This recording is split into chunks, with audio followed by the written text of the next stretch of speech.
축구 때문에 이렇게 행복한 눈물을 흘리는 건 처음이에요. 감사합니다. 모두에게요.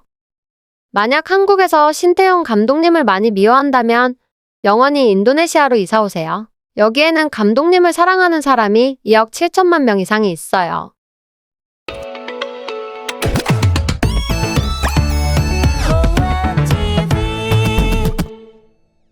안녕하세요. 해외 반응을 전해드리는 호외TV입니다. A 대표팀 감독 검증을 받겠다고 말한 황선홍 감독은 올림픽 진출에 실패하면서 A 대표팀 감독의 꿈은 물 건너간 듯합니다. 한국 축구는 시스템을 무시한 선임 방식으로 클린스만 감독 선임을 하면서부터 계속 추락의 길로 가고 있는데요. 2023 아시안컵에서 선수들 간의 불화, 그리고 전술은 없고 해줘 축구를 하는 감독, 선수 혹사로 자신의 성적만을 위한 감독인 클린스만 감독이 물러나고 축구협회는 올림픽 대표팀 감독인 황선홍 감독을 임시 국가대표 감독으로 겸직하도록 했는데요. 올림픽 최종 예선인 U23 아시안컵을 얼마 남지 않은 상황에서 무리한 선택을 한 듯합니다. 월드컵 예선에서도 결국은 원정에서는 이겼지만 태국과의 홈경기에서 무승부라는 대참사를 만들었고, 올림픽 예선에서는 피파 랭킹 134위인 인도네시아에 굴욕적인 패배를 했습니다. 황선홍 감독의 선임 때 많은 사람들이 우려한 부분에 대해서 정혜선 대한축구협회 전력강화위원장이 책임을 지겠다는 인터뷰를 했는데요. 이번 올림픽 진출 실패에 대한 책임을 대한축구협회는 반드시 져야 합니다. 또한 정 클린스만 감독의 선임 문제와 선수들 간의 불화에 대한 책임을 아무도 지지 않았습니다. 모든 책임을 선수들에게만 밀었는데 이제는 어영부영 넘어가면 안 될 듯합니다. 1988년 서울 올림픽 때부터 올림픽 무대에 진출했던 한국 축구가 올림픽 진출에 실패하면서 40년 만에 올림픽 무대에서 사라지게 되었습니다. 반면 인도네시아는 1956년 멜버른 올림픽 이후 68년 만에 진출을 하게 되었고, 올림픽 진출이 U23으로 바뀐 후에는 처음으로 진출을 하게 되었습니다. 오늘 경기는 슈팅 숫자도 우리나라 8개, 인도네시아 21개로 인도네시아가 2배 이상 앞섰고, 전체 유효 슈팅도 우리나라 2개, 인도네시아 5개로 이 역시 우리보다 인도네시아가 3개 더 많았습니다. 점유율도 우리나라가 47%, 인도네시아가 53%로 점유율에서조차도 밀린 경기였습니다. 경기를 보신 분들은 아시겠지만 질만한 경기를 꾸역꾸역 연장까지 끌고 갔고 승부차기 끝에 진 경기입니다. 그냥 참사도 아니고 대참사입니다. 피파 랭킹 134위에게 진 것도 문제이지만 경기 내용에서도 많이 졌기 때문입니다. 축구협회는 반드시 우리나라 축구 팬들이 납득할 수 있는 책임을 지기를 바라면서 오늘 경기에서 이긴 인도네시아 현지 반응을 알아보겠습니다. 인도네시아 매체 컴퍼스에서는 신태용, 인도네시아의 2024 U23 아시안컵 결승 진출 가능성에 대해 이야기하다 라는 제목으로 신태용 감독의 인터뷰를 실었는데요. 신태용 감독은 이번 기회를 통해 우리는 자신감을 얻었고 4위까지 올라갈 수 있었다라고 말했다. 그럼에도 신태용은 아직 갈 길이 멀고 점점 더 강해지는 상대와 마주하게 될 것임을 알고 있다. 인도네시아는 2024년 U23 아시안컵 준결승에서 우즈베키스탄 또는 사우디아라비아와 맞붙게 된다. 사우디아라비아는 디펜딩 챔피언이고 우즈베키스탄은 2018 U23 아시안컵에서도 우승을 차지했습니다. 신태용은 결과가 나와야 한다. 두 팀의 경기를 지켜보면서 어떻게 해야 할지, 무엇을 해야 할지 알아보겠다라고 말했다. 그는 사우디아라비아에 대해서는 두바이에서 시범 경기를 했기 때문에 알고 있지만 우즈베키스탄에 대해서는 아는 바가 없다. 그래서 내일 두 팀 간의 경기를 보고 생각해 보겠다라고 말했다라고 전했습니다. 인도네시아의 다른 매체 CNN 인도네시아에서는 인도네시아 U23 대표팀 올림픽 본선 1승 남았다는 제목으로 인도네시아 대표팀이 준결승에 진출함으로써 U23 인도네시아 대표팀은 자동으로 2024년 파리 올림픽 출전권을 1승 남겨두고 준결승전에서 승리할 경우 인도네시아 축구 대표팀은 결승과 함께 2024 파리 올림픽 진출권을 획득하게 된다. 한편 3위 결정전에서 패하더라도 대륙간 플레이오프를 통해 올림픽에 출전할 수 있는 마지막 희망은 남아있다. 아시아 4위 팀은 이미 확정된 아프리카 4위인 기니와 플레이오프 대결을 치른다라고 전했습니다. 인도네시아 다른 매체 트리뷴 뉴스에서는 신태용이 인도네시아 U23 국가대표팀을 준결승으로 이끌며 한국의 올림픽 진출 기록을 깨뜨렸다는 제목으로 인도네시아 U23 국가대표팀은 1988년부터 이어져 온 매 4년마다 열리는 대회에 꾸준히 진출해온 한국의 연속 진출 기록을 깼다. 한국의 올림픽 연속 출전 기록은 9번에서 멈췄다. 한편 인도네시아 U23 국가대표팀에게 이번 승리는 신태용 감독이 이끄는 팀을 올림픽에 한 발짝 더 가까이 다가가게 했다라고 전했습니다. 다음으로는 인도네시아인들의 댓글 반응을 알아보겠습니다.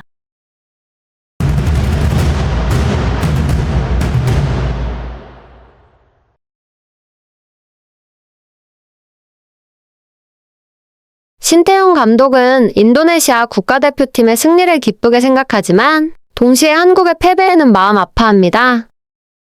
만약 한국에서 신태용 감독님을 많이 미워한다면 영원히 인도네시아로 이사 오세요. 여기에는 감독님을 사랑하는 사람이 2억 7천만 명 이상이 있어요. 논쟁의 여지가 없어요.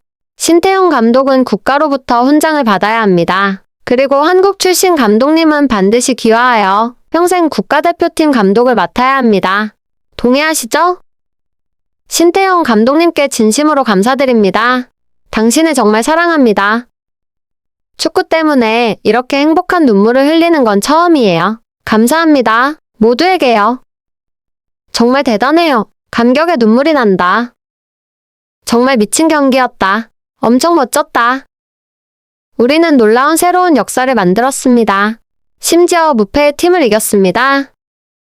신태용 감독은 우리의 왕처럼 꼭 필요로 합니다. 그는 인도네시아 축구의 얼굴을 바꾼 영웅입니다.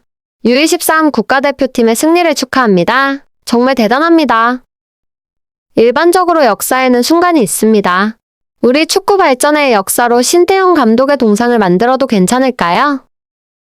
감사합니다. 인도네시아가 준결승전에 진출했습니다. 신태용 감독님의 헌신적인 노력 덕분이라고 진심으로 감사드립니다.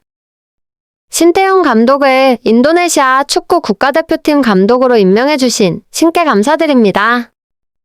눈이 벌써 빨개졌어요. 밤새도록 깨어있었고 감동의 눈물 때문에 더욱 아파요. 치료제는 준결승 진출입니다. 신태용 감독은 인도네시아 시민이 되어야 합니다. 인도네시아 축구 발전에 기여한 그의 공로를 생각하면 말이죠. 눈물이 흐르네요. 신태용 감독님 정말 대단하시고 U23팀도 정말 강력하네요. 인도네시아 만세. 저도 인도네시아 대표팀의 승리를 보면서 눈물을 흘렸다는 것을 개인적으로 몰랐습니다. 사랑합니다. 인도네시아 대표팀. 인도네시아 축구 역사에 기록될 만한 일입니다. 신태용 감독은 인도네시아 현대축구 혁명의 아버지입니다. 한마디로 대단하다. 신태용 감독을 국가 영웅으로 추대하세요. 승부차기에서는 운이 좋게 이겼지만 정규 시간에는 우리가 당연히 이겼어요. 운만으로 이긴 게 아니에요. 목표를 초과했습니다. 국가대표팀이 또 다른 놀라움을 만들 것이라고 믿으십시오. 바라건대 우승을 기원합니다. 왜 안 됩니까? 우리는 할 수 있어요. 이상으로 인도네시아인들의 댓글 반응을 알아봤는데요. 인도네시아 언론도 그렇고 인도네시아인들도 그렇게 사상 최초 4강이라는 역사를 만든 것에 대해서 기뻐하면서 신태용 감독에 대한 신뢰가 더욱 커진 것을 알 수 있었습니다. 인도네시아 팀은 승리할 자격이 있었고 인도네시아 팀에게 축하를 보냅니다. 신태용 감독에게도 축하를 보내며 열심히 뛰어준 우리 대표팀 선수들에게도 감사의 박수를 보냅니다. U23 아시안컵에서 우리나라 대표팀의 경기는 이제 끝났습니다. 이미 엎질러진 물은 주워 담을 수 없습니다. 새로운 물을 담아야 합니다. 하지만 이제는 그 물이 담겨있는 그릇이 깨졌는지 멀쩡한데 엎질러졌는지 물이 새는지 확인해야 할 때입니다. 그릇이 깨졌다면 새로운 물을 담아도 또다시 흘러 무용지물이 됩니다. 대한축구협회는 계속 물이 새는 걸 보니 깨진 그릇이 확실해 보입니다. 방법은 한 가지, 그릇을 바꾸는 것밖에 없습니다. 아주 튼튼하고 품질 좋은 새로운 그릇으로 바꿔야 합니다. 이상으로 오늘 영상은 여기에서 마치겠습니다. 다음 영상에서 찾아뵙겠습니다. 시청해주셔서 감사합니다.